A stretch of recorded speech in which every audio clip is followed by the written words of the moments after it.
Well, open your Bibles to Ephesians chapter 5. Deschideți Biblia la Efeseni, capitolul 5. We want to continue to think together about speaking biblically. Și vrem să continuăm să discutăm împreună despre cum să vorbim într-un mod biblic. Now, this will be a shorter session, Aceasta va fi o And the sesiune teaching. mai scurtă de învățătură and so I hope at the end maybe to give you time to ask a few questions. și sper că la sfârșit va fi ceva timp să puteți pune întrebări. All right.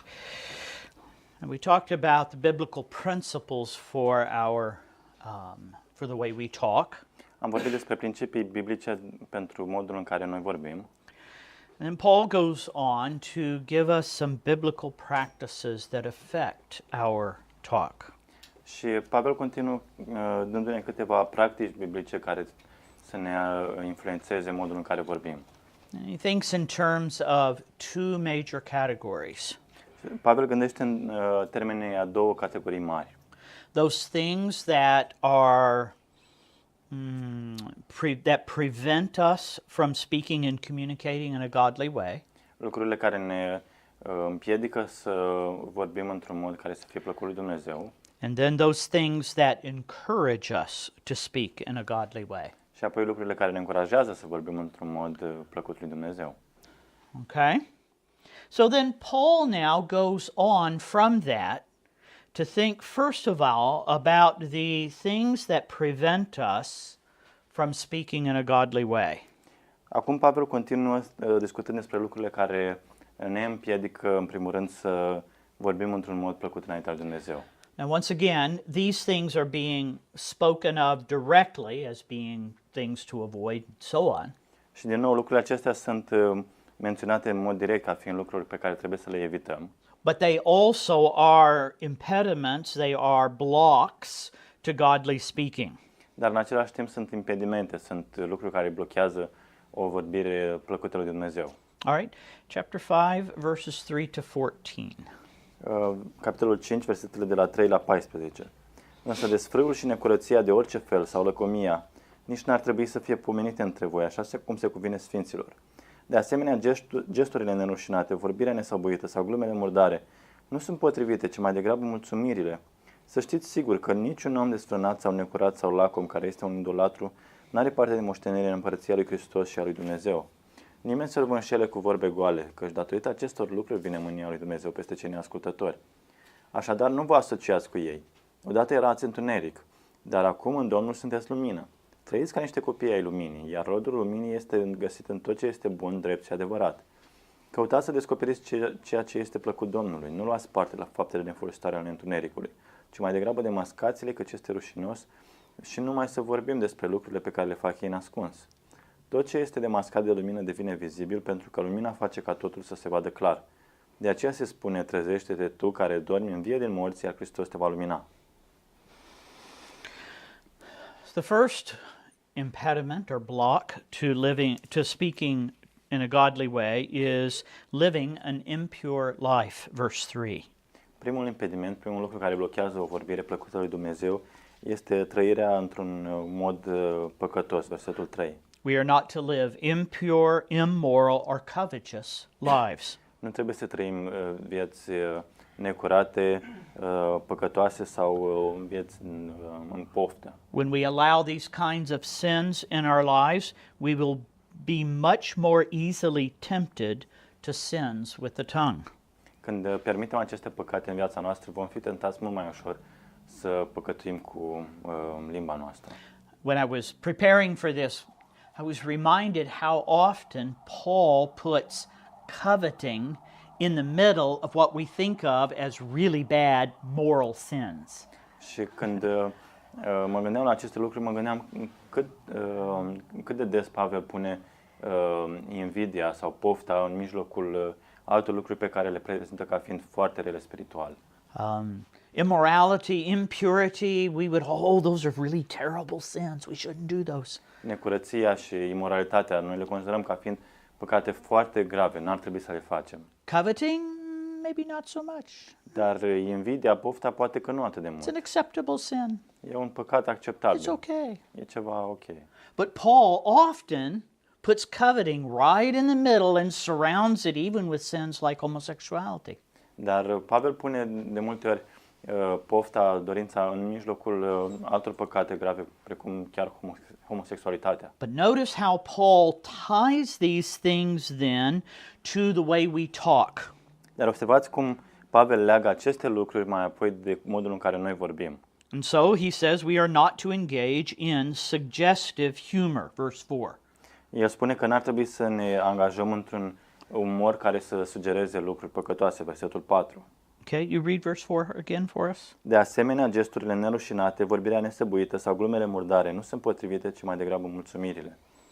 Now, this is at the heart of what I wanted to address in this section. Și aceste lucruri sunt, de fapt, inima, centrul lucrurilor pe care vreau să le abordez în această sesiune. Paul addresses a very common aspect of the human life, that is, humor. Și Pavel abordează un aspect foarte obișnuit al vieții de om, adică umorul. Now, one of the things that we find, in particularly, is that Jesus had a sense of humor. Și ceea ce vedem noi în mod special este că Isus avea un simț al umorului. He seemed to love the incongruity of things, when things weren't really fitting together and pointing it out. Pare că lui Isus îi plăcea să pună punctul pe ei, să arate incongruența lucrurilor, lucruri care nu se potriveau împreună. And sometimes it had a point to it. Și uneori puncta foarte bine asta. You know, we hear the little phrase, "Don't throw your pearls before pigs." Știm această expresie, nu-ți arunca mărgăritare înaintea porcilor. And we just associate pigs with ham and something we eat, but they're a pretty dirty animal. Noi asociem porcii cu șuncă și ceva ce mâncăm, dar sunt niște animale murdare. But remember that to a Jew, a pig was something totally forbidden. Dar pentru un evreu, vă aduceți aminte că era ceva total interzis. They're not just a dirty animal. Nu e doar un animal murdar. Certainly not anything you would have for breakfast. Și în mod sigur nu era ceva ce aveai la micul dejun. This was a revolting, revulsive animal. Era un animal care îți provoca revulsie. And so Jesus is being both ironic and is sort of making fun. Și Isus este în același timp ironic și în același timp are un simț al umorului. And we would find in Paul's own writing that he also has a sense of humor. Și de asemenea găsim în scrierile lui Pavel că și el avea un simț al umorului. Now Paul tends to be what we think of as being sarcastic. Pavel tinde să fie ceea ce noi numim sarcastic. His humor has a bite to it. Pentru că umorul lui avea mușca. But here Paul points to three kinds of humor that Christians are to avoid. Dar aici Pavel ne indică trei tipuri de umor pe care un creștin ar trebui să le evite. And first he forbids filthy talk, is the way it is in the English. Yeah? Și în primul rând el interzice vorbirea murdară. Now, this was humor and jokes about sexual things. Acestea sunt glume, umor despre lucruri sexuale. In Greek would have made that fairly clear. În greacă lucrul acesta este foarte clar. Christians should not be telling questionable jokes about sex and intimacy. Creștinii nu ar trebui să spună glume interpretabile despre sex și despre intimitate. And it's interesting that it's not something you ever find in the Bible. Și e interesant că e ceva ce nu găsești în Biblie. That subject is always treated with a certain kind of respect and delicacy. Pentru că acest subiect întotdeauna este tratat cu respect, cu delicatețe. And yet, worldly humor is often about sexual things. Și totuși umorul din lumea aceasta este adesea despre lucruri sexuale. It's gotten in America where these little half-hour, we used to call them sitcoms, situational comedies, we can't watch them anymore. They're so filthy. S-a ajuns în America că nu mai putem să ne uităm la aceste sitcomuri, la aceste comedii situaționale de jumătate de oră pentru că au ajuns atât de murdare. Paul also says that Christians should not be involved in what he calls foolish talk. De asemenea, Pavel spune că Un creștin nu ar trebui să fie implicat într-o vorbire prostească, nesăbuită. The idea here is using humor to treat serious things in a joking or light-hearted way. Ideea de aici este că folosim umorul ca să tratăm subiecte serioase într-un mod ușuratic. One of the things that would be included in this would be making jokes or making fun of people with handicaps. Un exemplu ar fi când ne batem joc sau facem glume privind o persoană cu handicap. At some level, making fun, making light of sin. Sau la un anumit nivel râzând sau făcând să pară mai ușor păcatul. And so we're not to be involved in jokes and humor that relates to sex. Deci n-ar trebui să fim implicați în umor, în glume care sunt legate de sex. We should not be joking and making light of things that are serious. Nu ar trebui să privim cu ușurătate, să râdem de lucruri care sunt serioase. And then the third area is a little more difficult. There's a lot of discussion about what this means. Crude humor. Și a treia situație, sunt multe discuții și nu este foarte clar la ce se referă glumele murdare sau neobrăzate. These are humor and jokes about bodily functions. Și acestea sunt glume, sunt umorul despre funcții ale trupului. That's what he's referring to. Human beings, worldly, unbelieving, sinful human beings have always joked about those things. Oamenii păcătoși întotdeauna au făcut haz de aceste lucruri. In our first ministry after college, we developed a friendship with an older couple. În prima noastră slujire după ce am terminat colegiul, ne-am împrietenit cu un cuplu în vârstă. And he had not been a Christian for very long. Și el nu fusese creștin de mult timp. And he worked in a factory with a lot of people who were just crude. Și el lucra într-o fabrică cu o mulțime de oameni care erau pur și simplu neobrăzați. And so no one had ever talked to him about Christians shouldn't talk like this. Și nimeni nu vorbise cu el despre faptul că un creștin nu ar trebui să vorbească așa. And frankly, I'd never been around someone, particularly as a Christian, who used crude humor like he did. Și eu, sincer, n-am mai fost niciodată în jurul unei persoane care să folosească, în mod special creștin, care să folosească umorul într-un mod așa murdar. Now, I wanted to respect him as a man who was older than I was. Voiam să-l respect pentru că era un bărbat mai în vârstă decât mine. And so I really struggled for quite a while about whether to say anything to him about this or not. Așa că m-am luptat destul de mult timp dacă să-i spun sau nu ceva despre lucrul ăsta. And some of it, frankly, is that I was scared. Și pe de o parte, sincer, mi-era frică. But finally, I'd kind of had it up to here. He used a really crude joke, and it's like, okay, enough's enough. Și în cele din urmă a ajuns până peste cap, a folosit o glumă foarte murdară și am zis I destul sat de destul. down and said, you know, the scripture is very clear about some of these things, the way you talk. M-am așezat și am spus, știi, Biblia vorbește foarte clar despre aceste lucruri, despre modul în care tu vorbești. And I pointed these three things out to him. Și i-am arătat aceste trei lucruri. Now, he shamed me. Acum el m-a făcut de rușine. He said, now, we've known each other, I forget how long we'd known each other, maybe 6 months. He said, and you never pointed this out to me before? El îmi zice, ne cunoaștem de 6 luni și niciodată nu mi-ai arătat lucrurile acestea înainte? Well, I'm pointing it out to you now. E bine, ți le arăt acum. Now, you know, when you have trained your mind to think like that, there's no switch just to turn it off, right? Acum când îți antrenezi mintea să gândești în felul acesta, nu există un buton să oprești. And so he struggled Așa, with, because it was just automatic, get in certain situations and așa out că would come el the screw. se lupta. În diferite situații venea automat să spună lucrul acela. And so I told him, I said, I don't want to embarrass you, Și i-am spus, nu vreau să te fac să te simți prost. but let's agree that when I think you've done that, I'm just going to simply say, well, that stinks. Dar Haideți să ajungem la un acord că atunci când tu faci ceva și cred că nu spui ce e bine, doar o să spun nu e un lucru frumos. Now, I forgot to tell my E wife nașpa. that we had this understanding. I forgot to tell my wife that my friend and I had this understanding. Acum am uitat să-i spun soției mele că am avut această înțelegere. So the first time he told a crude joke and I went, well, that stinks. My wife about died. Because she didn't see the connection, you know. She just thought I was commenting on his crude joke. She looked at me.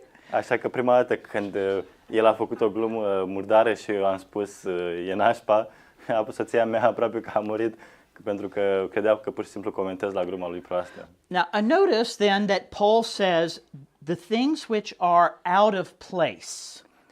Uitați-vă că Pavel spune lucruri care care n-ar trebui să fie pomenite They între voi. are inappropriate. Nu sunt potrivite. And that is because particularly foolish talk and crude joking are somewhat culturally driven. Și asta e pentru că vorbirea nesăbuită și glumele murdare sunt într-o anumită măsură conduse de cultura noastră. Okay? And so what in one culture is not something you would ever say, Așa că ceva ce într-o cultură poate n-ai spune niciodată, in another just doesn't mean the same thing. în altă cultură nu ar însemna același lucru. I learned this playing football, soccer, with a German team. I played for 2 years for a German city team. Am învățat lucrul acesta în timp ce am jucat timp de 2 ani pentru o echipă de fotbal din Germania. And so I had to learn that what to me, if I translated the German phrase into English, was crude speech. Și am fost avertizat că dacă aș traduce anumite expresii din germană în limba engleză, ar fi fost pentru mine o vorbire murdară. So I asked one of my friends who played, we played together, and I asked him, I says, you guys say this all the time. He said, why do you do that? That's crude. Și am vorbit cu una dintre persoanele cu care jucam și întreb, de ce spuneți lucrurile acestea? Pentru că e o vorbire murdară. He said, what are you talking about? Și îmi spune, despre ce vorbești? And I even had a hard time in German saying the phrase, because to me it felt crude. Și mi-a fost greu să spun în limba germană propoziția pentru că mie mi se părea murdară. When I finally told him what it was, he just laughed. He thought I'd lost my mind. Și când i-am spus în cele din urmă, a început să râd, a crezut că mi-am pierdut mințile. Okay? So I think Paul here, when he says that which is inappropriate, he's recognizing that from culture to culture in which the church exists, some of these things will be different. Și cred că aici când spune lucruri nepotrivite pentru voi, cred că Pavel spune că recunoaște faptul că de la cultură la cultură vor fi lucruri care vor fi diferite. So Christians must be very careful in their humor to avoid filthy talk. Așa că creștinii trebuie să fie foarte atenți ca în umorul lor să evite vorbirea murdară. Humor that makes fun of serious things. Umorul care râde de lucruri serioase. And crude joking. Și glumele nerușinate. Now, humor tends to come when we are light-hearted and feel an inward impetus for fun. Umorul tinde să vină când avem o inimă mai ușoară și avem o tendință interioară spre a face glumă, spre a râde. But Paul says all of this should be replaced with thankfulness. Dar Pavel spune că toate astea ar trebui să fie înlocuite cu mulțumire. Okay? And so, once again, you have a put off and a put on. Din nou avem a ne dezbrăca de ceva și a ne îmbrăca cu ceva. Put off this evil way of making jokes. Să ne dezbrăcăm de modul acesta rău de a face glume. And instead, adopt an attitude of thankfulness. Și în locul acestea să adoptăm o atitudine de mulțumire. Now, he goes on, he has said, now we should not have these sins, these impure sins in our lives. El continuă și se spune, noi nu ar trebui să avem aceste păcate murdare în viața noastră. And those things often tend toward this kind of humor, which we should avoid. Și acele lucruri conduc spre acest umor pe care ar trebui să-l evităm. But in verses 5 to 10, he says we should be careful associating with people who do the sins in verse 3. Dar în versetele de la 5 la 10 ne spune să fim atenți să nu ne asociem cu persoane care fac păcatele din versetul 3. What is forbidden for us as Christians in verse 3, we are forbidden to associate with. Lucrurile care ne sunt interzise în versetul 3, de asemenea trebuie să nu ne asociem cu astfel de lucruri. The idea here is to be in close contact with or to develop deep friendships with people like this. Ideea este de a fi în contact apropiat sau de a avea relații apropiate de prietenie cu persoane care fac astfel de lucruri. Now, Paul is not saying that you can't have friends who are unbelievers. Acum Pavel nu spune că nu poți să ai prieteni care sunt necredincioși. Jesus associated with people who were unbelievers. Iisus s-a asociat cu persoane care erau necredincioase. But his deep relationships were with other people who believed. Dar relațiile lui profunde erau cu alte persoane care erau credincioși. So Christians need to guard their associations and friendships very closely. Așa că creștinii trebuie să aibă grijă la asocierile cu cine se asociază și cu cine au relații foarte atent. Immoral, impure, and covetous people will have an effect on you. Oamenii imorali, necurați, oameni care poftitori vor avea un impact asupra ta. Paul in particular says we should be very careful about developing formal relationships. He uses the word partnerships. Și Pavel în mod special folosește cuvântul de parteneriat și ne avertizează cu privire la relații formale. Now, sometimes this is more difficult in our context of work. Acum, uneori lucrul acesta e mai dificil în contextul nostru al muncii noastre. You have a colleague who is an immoral or an impure person, but in the context of work, you have to sit with them, you have to cooperate with them, and so on. Poate avem un coleg care e imoral, e necurat, dar în contextul muncii trebuie să colaborăm cu el. But in those situations as a Christian, when they start telling filthy or crude or light-hearted jokes about serious things, you have to walk away. Dar în aceleași situații, când ei încep să spună glume murdare, nerușinate, când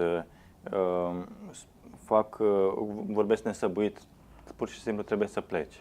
Okay? And I've worked in several different environments like this. Și am lucrat în mai multe circumstanțe asemănătoare cu aceasta. While I was going to college, I worked in a restaurant. Când mergeam la colegiu, lucram într-un restaurant. At first I did some cooking. La început găteam. But this was a steakhouse. Dar era what do you call a steakhouse? Făceam mâncare la grătar. Da, o fripturărie. But we cut all our own meat. Dar noi tăiam propria noastră mâncare. So when I got married, he put me back cutting meat with the meat cutters. When I got married, as a promotion, he put me back because I was making more money cutting meat than cooking. Și când m-am căsătorit, pentru că era o muncă mai bine plătită, m-am pus înapoi să tai carnea. It was funny. Cutting meat was considered a skill. Cooking was not. Pentru că a tăia carne era considerat o abilitate, dar a găti nu era considerat. All right. But I worked with two other guys. There were three of us who worked in the room. Eram 3 persoane care lucram în aceeași cameră, lucram împreună cu alți 2. Now, one of the guys was a believer. Unul dintre ei era credincios. Fairly mature, strong one. Destul de matur. The other guy was just vile.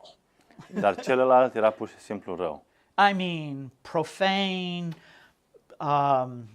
Sometimes the things that he would talk about, David was the name of the Christian man, we would just put our knives down and leave the room. El vorbea lucruri murdare, profana și uneori când auzeam lucrurile pe care le spunea, eu și David, celălalt credincios, pur și simplu lăsam cuțitele jos și plecam din cameră. David admitted that occasionally he wanted to try his knife skills on this guy's tongue. Și David recunoștea că uneori vrea să-și încerce abilitățile pe limba acestui om. And so sometimes you're in a situation where you can't help but be around it. Uneori ești într-o situație în care nu poți să faci nimic, nu poți să pleci de acolo. But you have to guard your mind that you don't allow those things to affect how you're thinking and so on. Dar trebuie să-ți păzești mintea, ca nu cumva să lași acele lucruri să-ți afecteze mintea. And finally, Paul in verses 11 through 14 says that we as Christians need to not participate in unfruitful works. Și în cele din urmă, Pavel în That's a double negative. We're not allowed to participate in unfruitful works. Sorry. în versetele 11 și 14, spre 14 ni se spune că nu trebuie să participăm în lucruri nefolositoare, neroditoare. Now, Paul is interesting here because he talks about the sins that people do in secret. E interesant pentru că Pavel aici vorbește despre păcatele pe care oamenii le fac în secret, The hidden sins. păcatele ascunse, The sins that tend to be behind closed doors. păcatele care se fac în spatele ușilor închise. And then he just kind of leaves it at that. Și pur și simplu lasă discuția așa. What are those? Care sunt acele păcate? And it's interesting because in Ephesus you had all of these pagan temples in which there were priestesses, women priests, who were prostitutes. Și e interesant pentru că în Efes erau aceste temple păgâne unde preotesele erau în același timp prostituate. And they were referred to as the secrets or the mysteries. Și se vorbea despre ele ca fiind secretele sau misterele. And Paul then is alluding to involving ourselves in the secret or sinful practices of false religions. Și Pavel sugerează implicarea noastră în practicile ascunse ale religiei false. Okay? Now, in our culture, in America, even here in Romania, you don't quite have that sort of just open like that. Acum, în cultura noastră în America și aici în România, nu avem astfel de lucruri așa pe față. But in Namibia, those kinds of things are just right out in the open, and Christians struggle with extracting, getting out of those involvements. Dar în Namibia lucrurile acestea sunt pe față și creștinii se luptă să iasă din acele implicări. So these are the sins that people tend to commit in secret, or sins that are the sort of behind the closed doors of false religion. Acestea sunt lucruri pe care păcate pe care oamenii tind să le facă în ascuns, păcate care se fac în spatele ușilor închise ale religiei false. In our culture, these would also be things like pornography and secret societies. În cultura noastră ar fi lucruri ca pornografia sau societăți secrete, Being involved in openly satanic organizations, a fi implicat în societăți care sunt în mod deschis and may satanice, even apply to being involved as a Christian in a gang of some sau kind. chiar a fi implicat ca și creștin într-o bandă de orice Alright. fel. And so Paul says, do not participate in these unfruitful deeds or works. Și Pavel spune, nu participați ca și creștini în aceste lucruri nefolositoare. Now, so he begins with a negative. Don't do these things. Deci începe cu o negație, nu fă lucrurile astea. But then he moves to the encouragements to godly speaking. Dar apoi continuă cu încurajări la o vorbire care să fie plăcută lui Dumnezeu. Pick up at therefore it says, O waker, the end of verse 14, down through 21. Haideți, I said this session was going to be shorter. Never mind. am spus că sesiunea asta va fi mai scurtă, dar uitați la asta. De la versetele 14 la 21. De aceea se spune, trezește-te tu care dormi, învie din morți, iar Hristos te va lumina. Fiți atenți deci cum trăiți, nu ca niște neînțelepți, ci ca înțelepți. Folosiți orice ocazie pe care o aveți, pentru că zilele sunt rele. Nu fiți neînțelepți, ci înțelegeți care este voia Domnului. Nu vă îmbătați cu vin, căci aceasta duce la destrăbălare. Și fiți plini de Duh, vorbiți între voi cu psalmi, imnuri și cântece duhovnicești, cântând și lăudându-L pe Domnul în inima voastră. Mulțumiți întotdeauna pentru toate lui Dumnezeu Tatăl în numele Domnului nostru Iisus Hristos. Supuneți-vă unii altora în frică de Domnul, în frică de Hristos. Okay? So, in contrast to a life of immorality and impurity and so on, we are to live a life of wisdom, verses 14 to 17. Deci, în contrast cu o viață de necurăție, de imoralitate, trebuie să trăim o viață de înțelepciune, versetele 14 la 21. He says we are to live carefully. Trebuie să trăim cu atenție. In other words, as Christians, we need to live with a kind of intentional holiness. Ca și creștini, cu alte cuvinte, trebuie să trăim cu o sfințenie intențională. Says we are to live wisely. Spune că trebuie să trăim într-un mod înțelept. We mentioned, we were talking a little bit at lunch about the fact that we as Christians, a lot of times, we just want 20 rules. Just give me 20 rules. Și noi, ca și creștini, de multe ori vrem reguli. Dăm 20 de reguli. And if I can do those 20 rules, I'll be okay. Dacă voi face acele 20 de reguli, sunt bine. But the Bible doesn't do that an awful lot. Dar Biblia nu face lucrul ăsta de cele mai multe We ori. move into the New Testament, more and more we're called to live with wisdom. Și dacă treci în Noul Testament, din ce în ce mai mult suntem învățați să trăim cu înțelepciune. Even when he says, do not associate with those who do these kinds of sins. Chiar și atunci când spune nu vă asociați cu astfel de oameni care fac aceste păcate. But I work with someone like this, so you have to be wise. Dar eu lucrez cu astfel de oameni, deci trebuie să fii înțelept. Okay, so we are to live not as unwise, but as wise people. Deci trebuie să trăim nu ca niște oameni neînțelepți, ci ca niște oameni înțelepți. Wisdom is the ability to predict consequences from choices. Înțelepciunea este abilitatea de a prezice consecințe ca urmare a alegerilor noastre. A fool is a person who thinks they can make the same choices over and over again and get different results. Un neînțelept este cel care crede că poate să ia aceleași decizii din nou și din nou, dar să obțină rezultate diferite. This is why we are teaching our children wisdom. De aceea ne învățăm copiii înțelepciunea. We are teaching them that this choice has this consequence.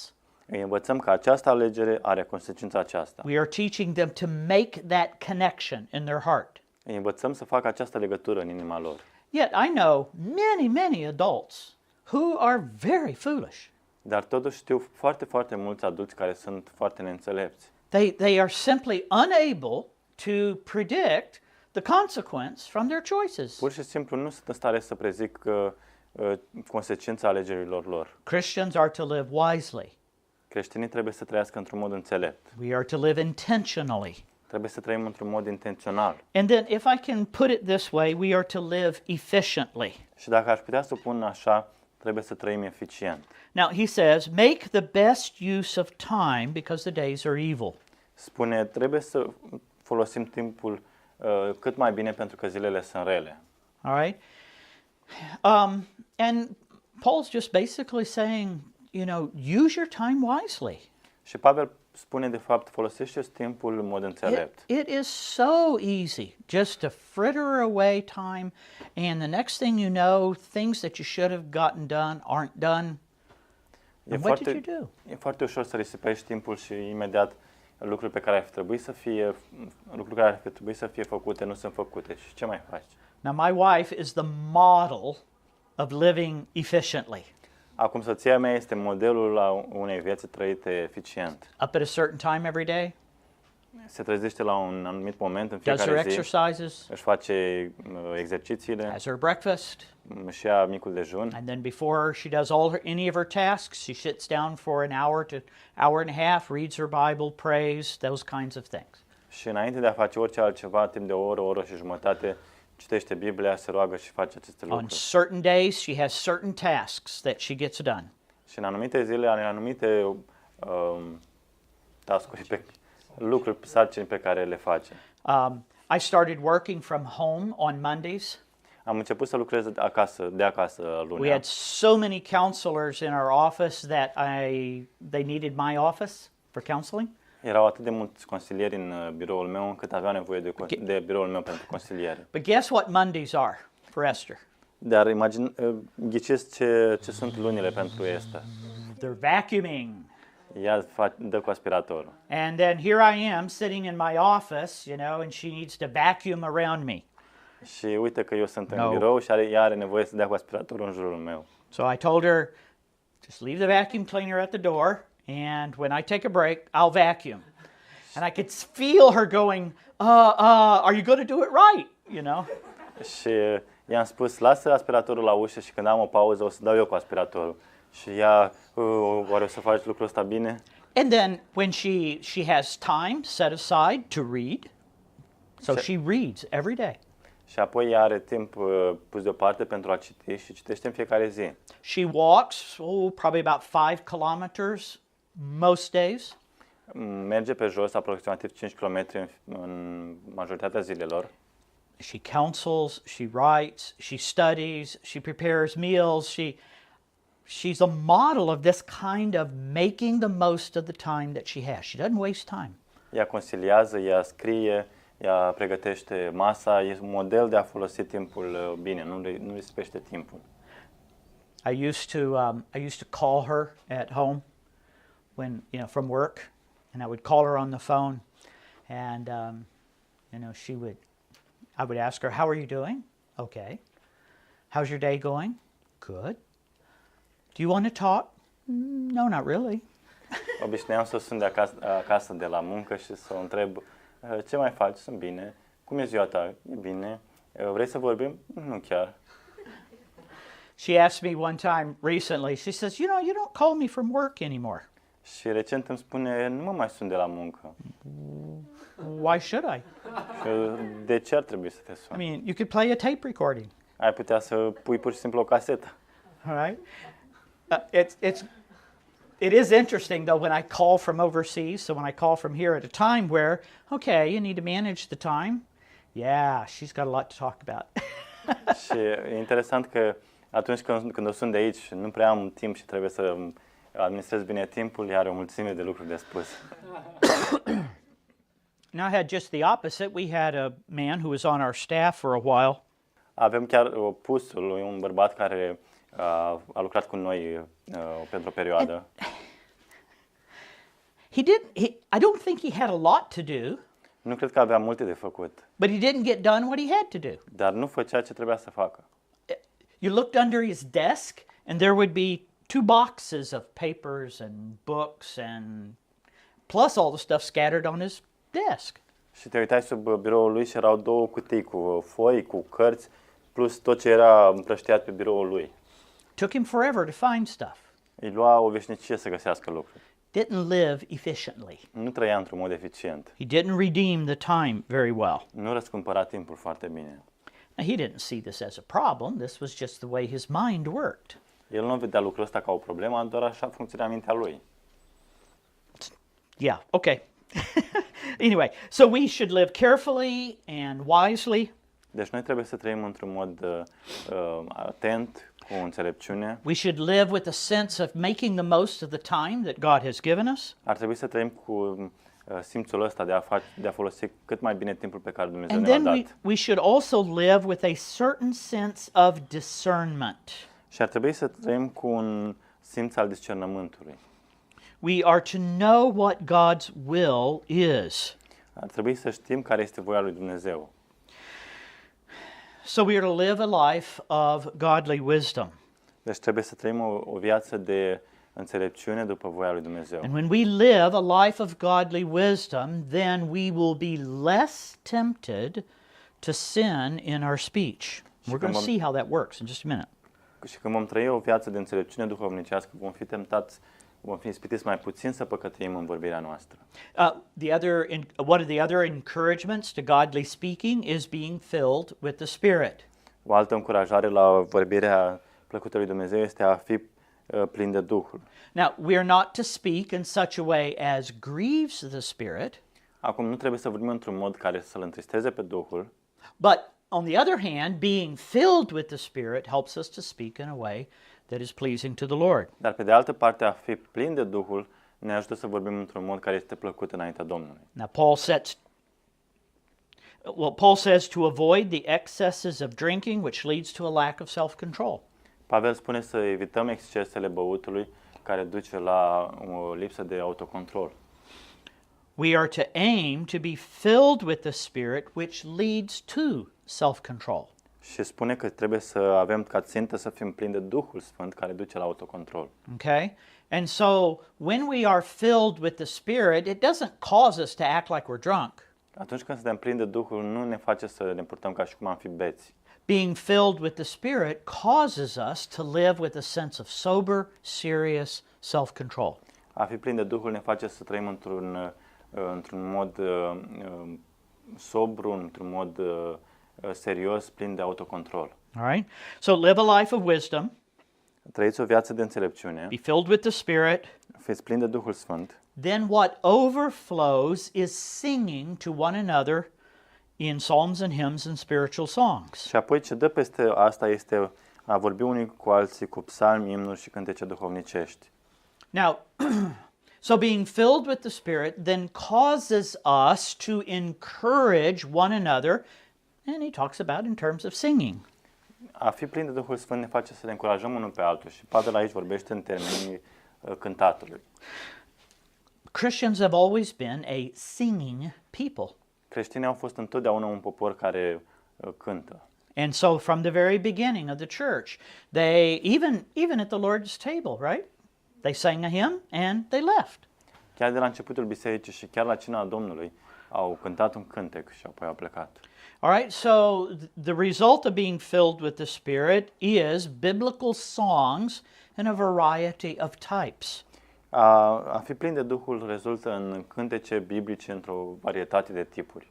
Now, Paul identifies some of the different types of Christian songs that existed in his day, psalms, hymns, and spiritual songs. Și Pavel identifică câteva tipuri de cântece care existau în vremea lui, psalmi, imnuri și cântece duhovnicești. Paul is not giving us a regulative principle. In other words, these are the only kinds of songs we can sing. Pavel nu dă aici un principiu, o regulă, să ne spună acestea sunt tipurile de cântece pe care trebuie să le cântați. It's common for Christians to sing the Psalms. It was their songbook. Era comun pentru creștini să cânte psalmi pentru că era cartea lor de cântări. Hymns were songs that had been composed by Christians, just as we do today, that were more anthem kind of, even in their day, it was common. Iar imnurile erau psalmi care erau compuse de creștini care sunau mai mult ca un imn, ca un cântec național chiar și în ziua aceea. Spiritual songs were songs like we would think of as our contemporary choruses and things like that. Simpler songs about a truth or truth. Iar cântecele duhovnicești sunt cântece mai, cum le avem noi pe cele mai contemporane, care pot fi cântări corale sau cântări mai simple despre un adevăr biblic. So we put off evil humor and we put on gratitude and thankfulness. Deci dăm la o parte umorul păcătos și ne îmbrăcăm cu mulțumire, cu gratitudine. We don't grieve the Spirit, but instead we are to be filled with the Spirit. Nu îl întristăm pe Duhul Sfânt, ci trebuie să fim plini de Duhul Sfânt. All right. We don't associate with people who are impure and immoral and so on. Nu ne asociem cu oameni care sunt necurați, imorali și așa mai departe. But we do associate with Christians through music. Dar ne asociem cu creștini prin muzică. And so music is a way that God has given us to encourage and teach and instruct one another. Deci muzica este un mod pe care Dumnezeu ne l-a dat ca să ne încurajăm, Now, ca să ne învățăm unul pe altul. in the same way that there can be bad preaching, there can be bad singing. Right? La fel cum poate exista predicare rea, există și cântare rea. A lot of sort of commonly accepted Christian hymns simply aren't true. O mulțime din cântecele care sunt acceptate în mod obișnuit Do you have this song? de creștini, Sorry. pur și simplu nu sunt adevărate. Do you have this song? There's a new name written down in glory, and it's mine, and it's mine. You don't have that song? Good for you. Well, we had a hymn from the 1800s. Funny that it's even called a hymn. And it says, there's a new name written down in glory, and it's mine, and it's mine. That is not true. Există un cântec care spune, există un nou nume care este scris în glorie și al meu și al meu. Your name was written down in heaven from eternity past. Dar nu e adevărat. Numele tău a fost scris în God glorie does din not write your name in eternitatea the Lamb's Book trecută. of Life when you're converted. Dumnezeu nu scrie numele tău în cartea vieții mielului atunci când tu te întorci You're la Domnul. converted in time and history because in eternity past God wrote your name in the book of Lamb's Book of Tu Life. ești convertit în timp și spațiu pentru că Dumnezeu din eternitatea trecută a scris numele tău în cartea vieții And I mielului. could go on and on and on. Și aș putea continua mai departe și mai And departe. unfortunately, there's a lot of contemporary Christian music that is just absurd. Și din păcate e o mulțime de muzică contemporană care e pur și simplu absurdă. Goes right along with a lot of absurd modern preaching too. Dar merge mână în mână cu o mulțime de predicare contemporană absurdă. But I digress. Dar am făcut o paranteză, am luat-o pe timp. Well, we are to live a life of wisdom. Trebuie să trăim o viață de înțelepciune. We're to be filled with the Spirit. Trebuie să fim plini de Duhul Sfânt. We're to sing to one another and sing with one another. Trebuie să ne cântăm unul altuia și să cântăm împreună unul cu altul. You know, there's singing in heaven. Yeah? Există cântec în cer. So if you don't like to sing, there's going to be a little bit of heaven you're not going to like. Dacă Well, nu-ți place să cânți, va fi ceva din cer ce nu-ți va plăcea. I think God will fix your heart before you get there, but Dar that's cred că okay. Domnul îți va schimba inima înainte de a ajunge acolo. And we are to give thanks to God, verse 20. Și trebuie să-i dăm mulțumire lui Dumnezeu, versetul 20. A heart that is filled with gratitude will prevent a mouth being filled with grumbling. O inimă care e plină de mulțumire va preveni o gură să fie umplută de nemulțumire. Now remember that instead of sinful humor, we were to put on gratitude. Amintiți-vă că în locul umorului păcătos trebuie să punem mulțumire. You see how Paul is sort of laying these things side by side, isn't he? Și vedeți cum Pavel pune lucrurile astea unul lângă altul. And then finally in verse 21, submitting to one another. Și în cele din urmă, în versetul 21, supuneți-vă unul altuia. Reverencing and respecting and fearing Christ so that we submit to one another in all the various roles that God has given to us. O viață în frică de Hristos, care, așa încât să ne supunem unii altora. Okay? Now, and again, this is for free, but there is a way of taking this verse that basically says all Christians should submit to all other Christians. Acum există un mod în care unii iau acest verset și spun toți creștinii ar trebui să se supună tuturor creștinilor. And therefore, the whole idea of authority in the church and authority in the home gets wiped out. Așa încât toată ideea de autoritate, atât în biserică cât și în familie, este pur și simplu ștearsă. And that's a misunderstanding of this text. Dar este o înțelegere greșită a acestui text. Paul is saying, live this way, filled with the Spirit, and that will cause you to submit to one another. Dar Pavel spune, trăiți în felul acesta, fiți plini de Duhul Sfânt și asta vă va face să vă supuneți unii So altora. you submit to your government. Așa încât vă veți supune conducerii voastre. In our context, employees submit to their bosses. În contextul nostru, angajații se supun angajatorilor. Wives submit to husbands. Soțiile se supun soților. Children obey parents. Copiii ascultă de părinți. So this whole idea that in the church what God calls for is total equal submission is not what Paul is doing here. Deci ideea aceasta că în biserică Dumnezeu vrea o supunere egalitariană nu este ceea ce spune Pavel aici. I pointed this out in my own church just recently, but it's hard for us to conceive of the fact that in the church at Ephesus would have been masters who owned slaves sitting in church with each other. Am subliniat lucrul ăsta în biserica noastră chiar recent, dar este greu pentru noi să înțelegem faptul că în biserica din Efes erau în același timp stăpâni și sclavi care stăteau împreună în biserică. Imaginați-vă. So here are masters and slaves who've both been converted are sitting together in church, and Paul says, now, servants, slaves, you are to obey, submit to your earthly masters, just in the same way you submit to your heavenly master. Și imaginați-vă că sunt stăpâni și sclavi împreună și Pavel spune, acum sclavilor trebuie să vă supuneți stăpânilor voștri pământești așa cum vă supuneți stăpânului vostru ceresc. Now we have to take that and we have to map it over our situation in which we don't own other people, but rather we employ other people. Acum trebuie să luăm această situație și să o transferăm în situația noastră unde noi nu deținem alte persoane, ci noi le angajăm. But notice then that how Paul puts the way that we talk and wraps it all up with the way that we live as Christians. Dar vedeți cum Pavel ia modul în care noi vorbim și îl îmbracă în modul în care noi trăim ca și creștini. Well, let me wrap this session up with just some things to think about. Haideți să încheiem această sesiune cu câteva lucruri la care să vă gândiți. Godly speech rises when we know how to respond to people in situations. O vorbire plăcută lui Dumnezeu ia naștere atunci când știm să răspundem oamenilor în diferite situații. Godly speech should be used to build up one another by the way that we talk to one another and the way that we sing with one another. O vorbire plăcută lui Dumnezeu trebuie să ne ridice unul pe altul în modul în care vorbim unul cu altul și în modul în care cântăm împreună.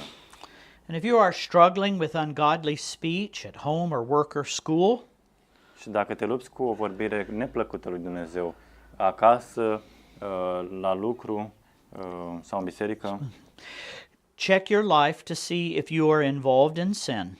verifică-ți viața să vezi dacă nu ești implicat în păcat. Examine your life to see if you're associating with sinners who are affecting the way you talk.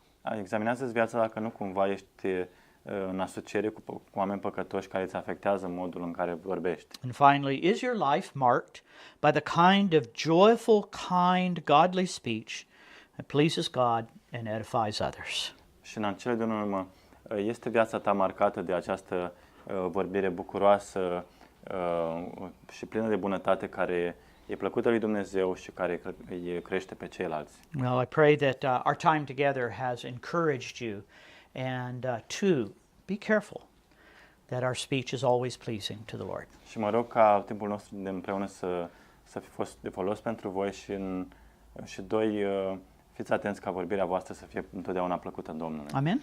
Amin. Amen.